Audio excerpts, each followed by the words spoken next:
Hello, my name is Bob Eccles. I'm a professor at the Said Business School at Oxford University. I'm here to talk to you about corporate purpose and reporting on corporate purpose.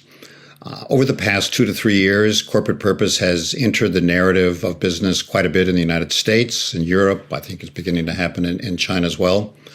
A lot of this has been, fairly high level, not too well defined. So the question is, what is corporate purpose? My colleague Colin Mayer, I think, sums it up very nicely in his book, Prosperity.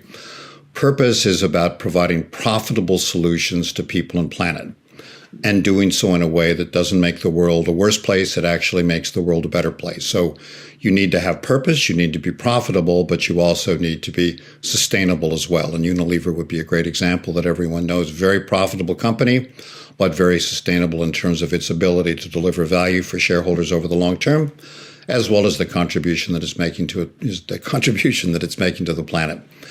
So how does a company think about purpose for its own sake? And I think here what I would recommend, a very key thing, the place to start, is that the board of directors needs to articulate in 1 or 2 pages, it doesn't have to be long, what I call a statement of purpose.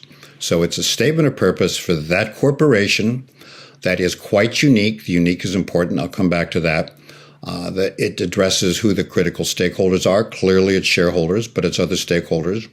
What are the time frames that the company uses for evaluating the impact of its decision on the different stakeholders? Company needs to be candid about where there's trade-offs. Everything can't be optimized. It may be that shareholder returns will be somewhat less over a short period of time in order to accomplish some social and environmental objectives, but then will enable the company to continue to deliver shareholder returns in the future. There's even trade-offs between environmental and social issues. And so I think just being candid about that, recognizing that in capital allocation decisions is key. And coming back to what I said at the beginning, it needs to be unique. So when someone reads that statement of purpose, if you're a bank, if you're a manufacturing company, if you're a technology company, you couldn't swap out the name of any other company and have it read the same. So you need to think deeply. You need to think hard. Producing something that's only 1 or 2 pages long that has these characteristics I've described is a challenge, but I think it's an important challenge, and I think it's very good discipline, and I think it then becomes the basis of the engagement that you have with your shareholders, because the investment community as well is increasingly interested in corporate purpose because it has a long-term view, and it needs to know that the company has a long-term view as well.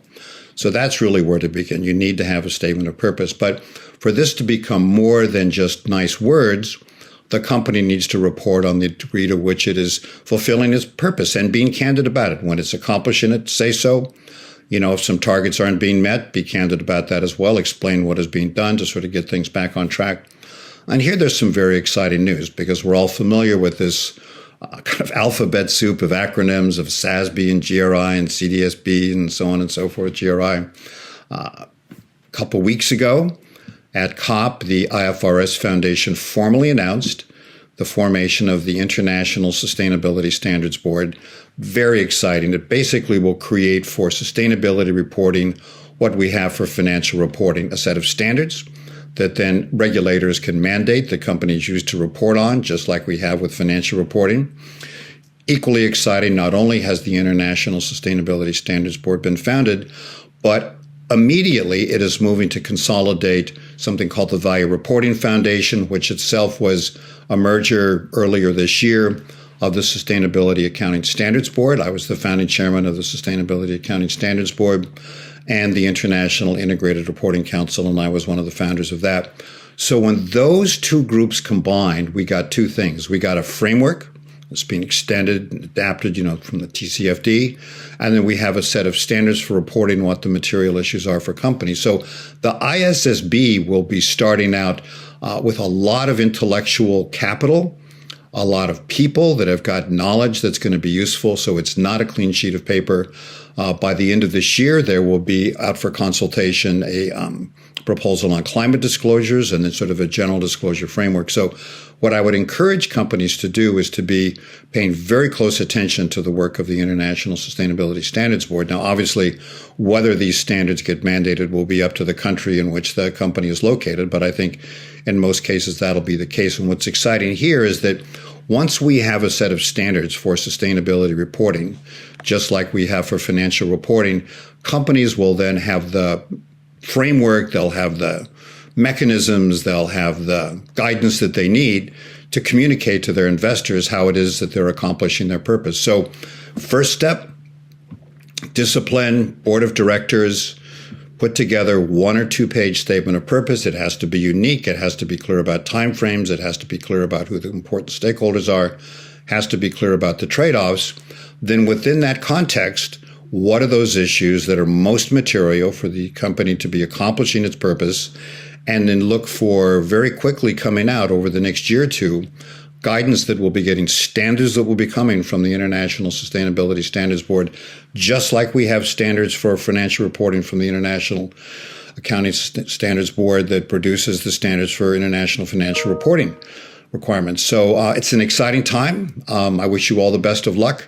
Statement of purpose, publish it, be clear, and then produce an integrated report. We will now have the ability to produce high-quality integrated reports. When I was involved with IRC in the beginning, we came out with a framework in 2013. We were agnostic about the standards that would be used for the sustainability reporting because there were so many choices and they all had their advantages. But now we see with the formation of the ISSB that we'll have this set of standards just like we have for financial reporting that will provide the framework finally that we've needed, both high quality financial reporting standards, high quality sustainability reporting standards, a framework to pull all this together so companies' statement of purpose and then with the work of the International Sustainability Standards Board, we can have high quality integrated reporting. So it's in a very exciting time and I really appreciate your time and attention. Cheers. Bye-bye.